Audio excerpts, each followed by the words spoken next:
வணக்கம் காய்ஸ். இப்போ நம்ம கோஸ்ட் இன் ஓம் சேனல் புதுசாக எடுக்க போகிறோம். இந்த ஸ்டோரியில் என்ன சொல்ல போகிறோம்னா, ஒரு பேய் கதையை தான் சொல்ல போகிறோம். அந்த பேய் பேர் வந்து டோக்கியோ. அந்த பேய்க்கு என்ன, அது எப்போ பார்த்தாலும் சாப்பிட்டுட்டே இருக்கும்.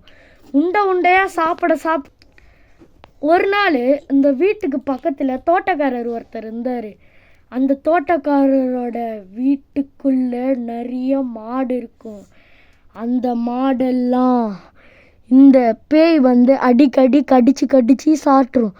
அது எப்படின்னா, இந்த மாடோட ஹார்ட் பீட்டை மட்டும் எடுத்துட்டு அதோட வாழை மட்டும் உரிச்சு வீட்டில் எடுத்துகிட்டு போயிடுவான்.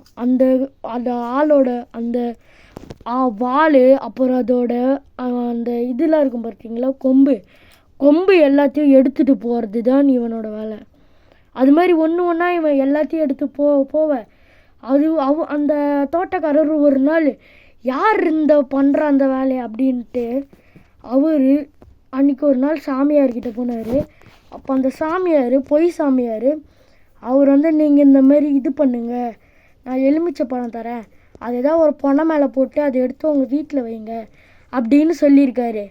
ஆனால் அந்த சாமியார் கொடுத்தது ஒரிஜினல் பேயோட இது. அவரோட வீட்டில் ஒரு பேய் கூட இருக்காது. ஆனால் அந்த சாமியாருக்கு